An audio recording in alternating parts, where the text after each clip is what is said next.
नमस्ते श्रोताओं, प्रस्तुत है मन्नू भंडारी जी की कहानी मैं हार गई। जब कवि सम्मेलन समाप्त हुआ तो सारा हॉल हंसी, कहकहो और तालियों की गड़गड़ाहट से गूंज रहा था। शायद मैं ही एक ऐसी थी जिसका रोम रोम क्रोध से जल रहा था। उस सम्मेलन की अंतिम कविता थी बेटे का भविष्य। उसका सारांश कुछ इस प्रकार था। एक पिता अपने बेटे के भविष्य का अनुमान लगाने के लिए उसके कमरे में एक अभिनेत्री की तस्वीर, एक शराब की बोतल और एक प्रति गीता की रख देता है और स्वयं छिपकर खड़ा हो जाता है। बेटा आता है और सबसे पहले अभिनेत्री की तस्वीर को उठाता है। उसकी बाछें खिल जाती है। बड़ी हसरत से उसे वह सीने से लगाता है, चूमता है और रख देता है। उसके बाद शराब की बोतल से 2-4 घूंट पीता है। थोड़ी देर बाद मुंह पर अत्यंत गंभीरता के भाव लाकर बगल में गीता दबाए वह बाहर निकलता है। बाप बेटे की यह करतूत देखकर उसके भविष्य की घोषणा करता है, यह साला तो आजकल का नेता बनेगा। कवि महोदय ने यह पंक्ति पढ़ी ही थी कि हॉल के एक कोने से दूसरे कोने तक हंसी की लहर दौड़ गई। पर नेता की ऐसी फजीहत देखकर मेरे तो तन बदन में आग लग गई। साथ आए हुए मित्र ने व्यंग करते हुए कहा, क्यों, तुम्हें तो यह कविता बिल्कुल पसंद नहीं आई होगी, तुम्हारे पापा भी तो एक बड़े नेता हैं। मैंने गुस्से में जवाब दिया, पसंद? मैंने आज तक इससे भद्दी और भौड़ी कविता नहीं सुनी।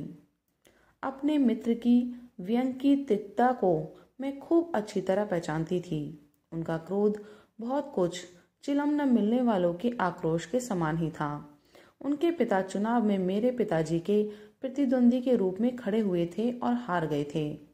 उस तमाचे को वह अभी तक नहीं भूले थे। आज यह कविता सुनकर उन्हें दिल की जलन निकालने का अवसर मिला। उन्हें लग रहा था मानो उनके पिता का हारना भी आज सार्थक हो गया। पर मेरे मन में उस समय कुछ और चक्कर चल रहा था।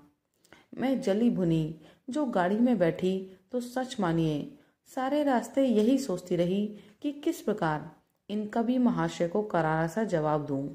मेरे पापा जी के राज में ही नेता की ऐसी छीछलेदार भी कोई चुपचाप सह लेने की बात है क्या?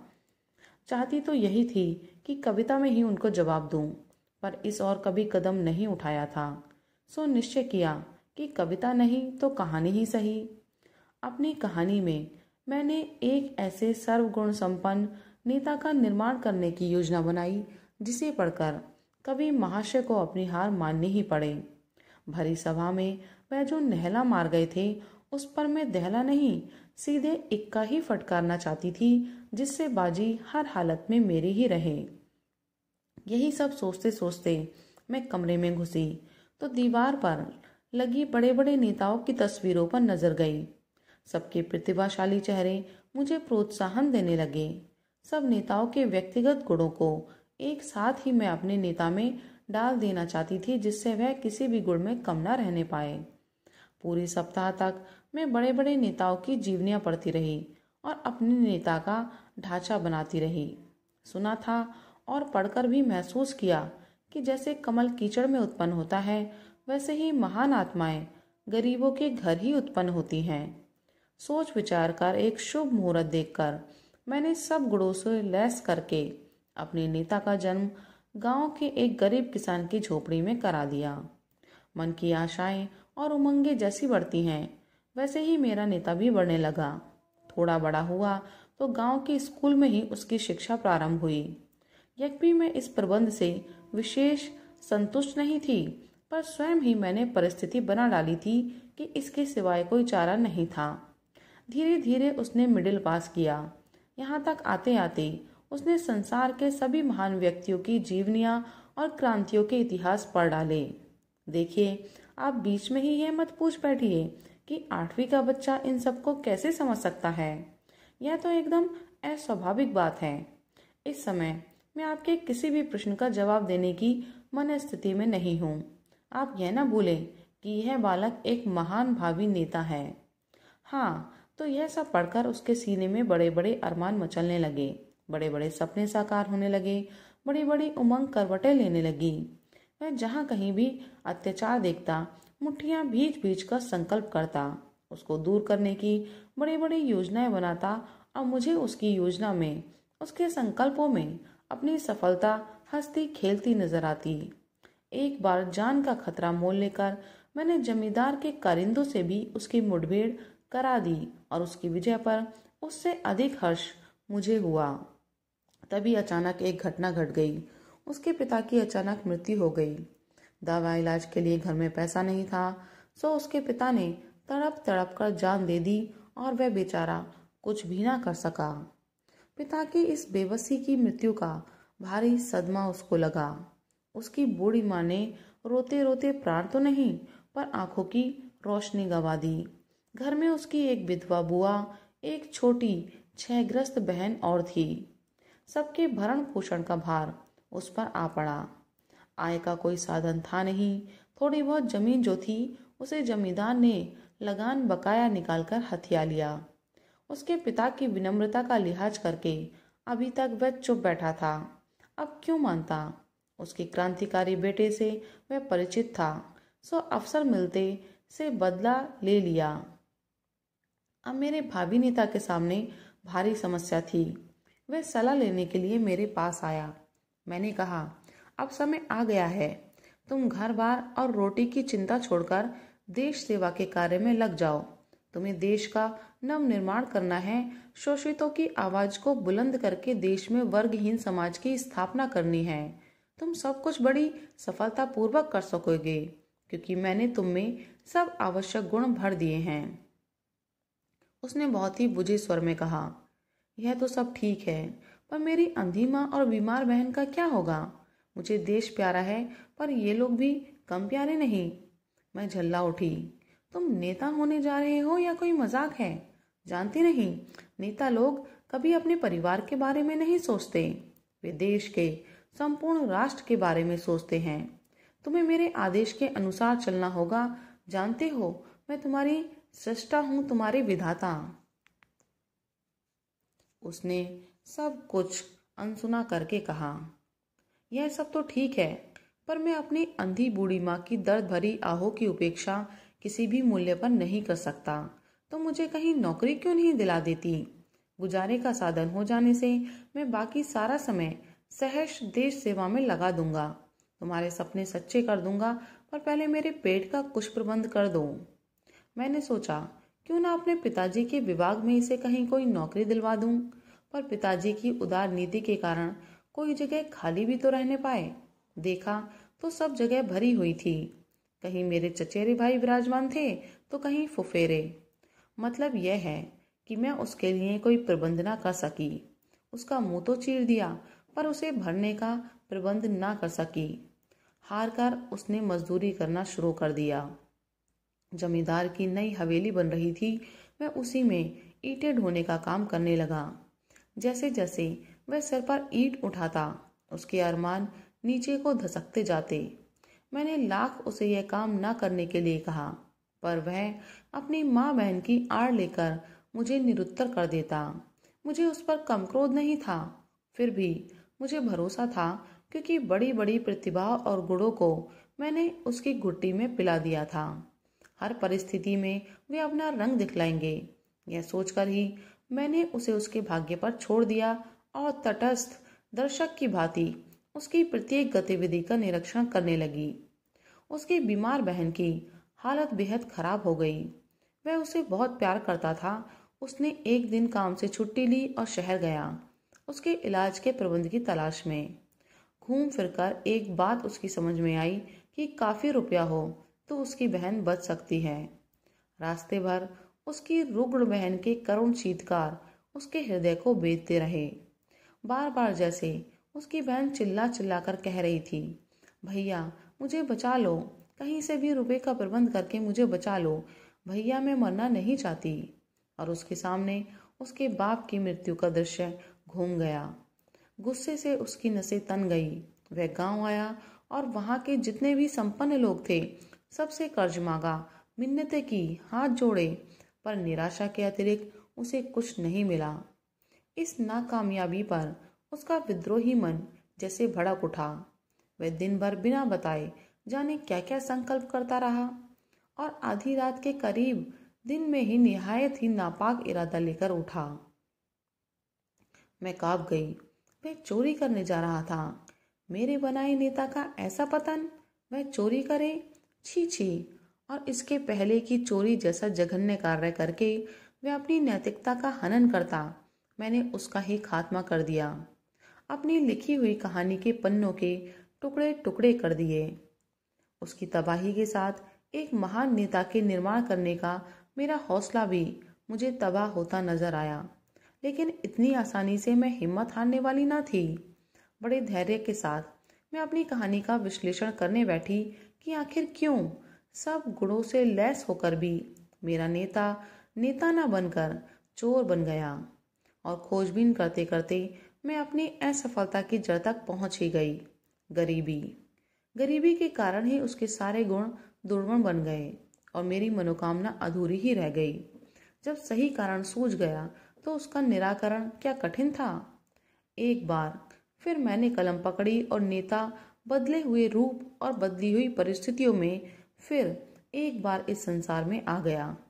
इस बार उसने शहर के करोड़पति सेठ के यहाँ जन्म लिया, जहाँ ना उसके सामने पेट भरने का सवाल था, ना बीमार बहन के इलाज की समस्या। असीम लाड़ प्यार और धन वैभव के बीच वह पलने लगा। बढ़िया से बढ़िया स्कूल में उसे शिक्षा दी गई। उसकी अलौकिक प्रतिभा देखकर सब चकित रह जाते।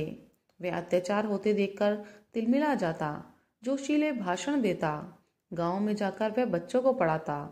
गरीबों के प्रति उसका दिल दया से लबालब भरा रहता। अमीर होकर भी वह सादगी से जीवन बिताता। सारांश यह है कि महान नेता बनने के सभी शुभ लक्षण उसमें नजर आए। कदम कदम पर वह मेरी सलाह लेता और मैंने भी उसके भावी जीवन का नक्शा उसके दिमाग में पूरी तरह उतार दिया था, जिससे वह कभी भ्रष्ट न होने पाए। मैट्रिक पास करके वह कॉलेज गया, जिस कॉलेज में एक समय में केवल राजाओं के पुत्र ही पढ़ा करते थे और आज भी जहाँ रईसी का वातावरण था, उसी कॉलेज में उसके पिता ने उसे भर्ती कराया। लेकिन मेरी सारी सावधानी के बावजूद उन रईस जादों की सोहबत अपना रंग दिखाए बिना ना रही। वह अब जरा आराम तलब हो गया। मेरे सलाह मशवरों की अब उसे उतनी चिंता ना रही। घंटों अब वह कॉफी हाउस में रहने लगा। एक दिन तो मैंने उसे हाउजी खेलते देखा। मेरा दिल धक से कर गया। जुआ? हाय राम, ये क्या हो गया। मैं संभलकर कुर्सी पर बैठ गई और कलम को कसकर पकड़ लिया। कलम को जोर से पकड़कर ही मुझे लगा मानो मैंने उसकी नकेल को कसकर पकड़ लिया हो, पर उसके तो जैसे अब पर निकल आए थे। जुआ ही उसके नैतिक पतन की अंतिम सीमा ना रही। कुछ दिनों बाद ही मैंने उसे शराब पीते भी देखा। मेरा क्रोध सीमा से बाहर जा चुका था। मैंने उसे अपने पास बुलाया। अपने क्रोध पर जैसे तैसे काबू रखते हुए मैंने उससे पूछा, जानते हो मैंने तुम्हें किस लिए बनाया है? वह भी मानो मेरा सामना करने के लिए पूरी तरह तैयार होकर आया था। बोला, अपने स्वार्थ की पूर्ति के लिए, अपनी इच्छा पूरी करने के लिए तुमने मुझे बनाया है, पर यह जरूरी नहीं कि मैं तुम्हारी इच्छानुसार ही चलूं। मेरा अपना अस्तित्व भी है, मेरे अपने विचार भी हैं। मैं चिल्ला उठी, जानते हो तुम किससे बातें कर रहे हो? मैं तुम्हारी सृष्टा हूँ, तुम्हारी निर्माता। मेरी इच्छा से बाहर तुम्हारा कोई स्वतंत्र अस्तित्व नहीं। वह हंस पड़ा। अरे तुमने तो मुझे अपनी कलम से पैदा किया है। मेरे इन दोस्तों को देखो, इनकी अम्माओं ने तो इन्हें अपने जिस्म से पैदा किया है, फिर भी वे इनके निजी जीवन में इतना हस्तक्षेप नहीं करती जितना तुम करती हो। तुमने तो मेरी नाक में दम कर रखा है। ऐसा मत करो, वैसा मत करो, मानो मैं आदमी नहीं काठ का उल्लू हूँ। सो बाबा, ऐसी नेतागिरी मुझसे निभाए ना निभेगी। यह उम्र दुनिया की रंगीनी और घर की अमीरी बिना लुत्फ उठाए यूं ही जवानी क्यों बर्बाद की जाए? यह करके क्या नेता नहीं बना जा सकता? और मैं कुछ कहूं उसके पहले ही वह सीटी बजाता हुआ चला गया। कल्पना तो कीजिए उस जिल्लत की जो मुझे सहनी पड़ी। इच्छा तो यह हुई कि अपने पहले वाले नेता की तरह इसका भी सफाया कर दूं, पर सदमा इतना गहरा था कि जोश भी न रहा। इतना सब हो जाने पर भी जाने क्यों मन में क्षीण सी आशा बनी हुई थी कि शायद वे सीधे रास्ते पर आ जाए। गांधी जी ने भी तो एक बार बचपन में चोरी की थी, बुरे कर्म किए थे, फिर अपने आप रास्ते पर आ गए। संभव है इसके हृदय में भी कभी पश्चाताप की आग जले और यह अपने आप सुधर जाए। पर अब मैंने उसे आदेश देना बंद कर दिया और धैर्य के साथ उस दिन की प्रतीक्षा करने लगी जब वह पश्चाताप की अग्नि में झुलसता हुआ मेरे चरणों में आ गिरेगा और अपने किए के लिए क्षमा मांगेगा। पर ऐसा शुभ दिन कभी नहीं आया। जो दिन आया वह कल्पनातीत था। एक बहुत ही सुहावनी सांझ को मैंने देखा कि वह खूब सज धज रहा है। आज का लिबास कुछ अनोखा ही था। शार्क स्किन की सूट की जगह सिल्क की शेरवानी थी, सिगरेट की जगह पान था, सेंट महक रहा था, बाहर हॉर्न बजा और वह गुनगुनाकर अपने मित्र की गाड़ी में जा बैठा। गाड़ी एक बार के सामने रुकी और रात तक वे साहबजादे पैक पर पैक ढालते रहे, भद्दे मजाक करते रहे और ठहाके लगाते रहे। रात को 9 बजे उठे तो पैर लड़खड़ा रहे थे। जैसे तैसे गाड़ी में बैठे और ड्राइवर से जिस गंदी जगह चलने को कहा उसका नाम लिखते भी मुझे लज्जा लगती है। अपने को बहुत रोकना चाहती थी, फिर भी वह घोर पाप में सहन न कर सकी और तय कर लिया कि आज जैसे भी होगा मैं फैसला कर ही डालूंगी। मैं गुस्से में कांपती हुई उसके पास पहुंची। इस समय उससे बात करने में भी मुझे घृणा हो रही थी, क्रोध से मेरा रोम रोम जल रहा था। फिर भी अपने को काबू में रखकर और स्वर को भरसक कोमल बनाकर मैंने उससे कहा, एक बार अंतिम चेतावनी देने के ख्याल से ही मैं इस समय तुम्हारे पास आई हूँ। तुम्हारा यह सर्वनाश देखकर जानती हो मुझे कितना दुख होता है। अब भी समय है, संभल जाओ। सुबह का भोला यदि शाम घर आ जाए भूला नहीं कहलाता। पर इस समय वह शायद मुझसे बात करने की मन स्थिति में नहीं था। उसने पान चबाते हुए कहा, अरे जान, ये क्या तुमने हर समय नेतागिरी का पचड़ा लगा रखा है। कहाँ तुम्हारी नेतागिरी और कहाँ छमिया का क्षमा का। देख लो तो बस सरूर आ जाए। मैंने कान बंद कर लिए। वह कुछ और भी बोला पर मैंने सुना नहीं। पर उसने जो आंख मारी वह दिखाई दी और मुझे लगा जैसे पृथ्वी घूम रही है। मैंने आंखें बंद कर ली और गुस्से से होंठ काट लिए। क्रोध के आवेग में कुछ भी कहते नहीं बना, केवल मुंह से इतना ही निकला, दुराचारी, अशिष्ट, नारकीय कीड़े। उसके मित्र ने जो कुछ कहा उसकी हल्की सी ध्वनि मेरे कान में पड़ी।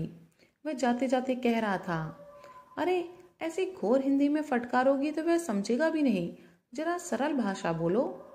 और अधिक सहना मेरे बूते के बाहर की बात थी। मैंने जिस कलम से उसको उत्पन्न किया था उसी कलम से उसका खात्मा भी कर दिया। वह छमिया के यहाँ जाकर बैठने वाला था कि मैंने उसे रद्दी की टोकरी में डाल दिया। जैसा किया वैसा पाया। उसने तो अपने किए का फल पा लिया, पर मैं इस समस्या का समाधान नहीं पा सकी। इस बार की असफलता ने तो बस मुझे रुला ही दिया। अब तो इतनी हिम्मत भी नहीं रही कि एक बार फिर मध्यम वर्ग में अपना नेता उत्पन्न करके फिर से प्रयास करती। इन 2 हत्याओं के भार से ही मेरी गर्दन टूटी जा रही थी और हत्या का पाप ढोने की ना इच्छा थी ना शक्ति ही। और अपने सारे अहम को तिलांजलि देकर बहुत ही ईमानदारी से मैं कहती हूँ कि मेरा रोम रोम महसूस कर रहा था कि कभी भरी सभा में शान के साथ जो नहला फटकार गया था उस पर इक्का तो क्या मैं दुग्गी भी ना मार सकी। मैं हार गई, बुरी तरह हार गई। धन्यवाद।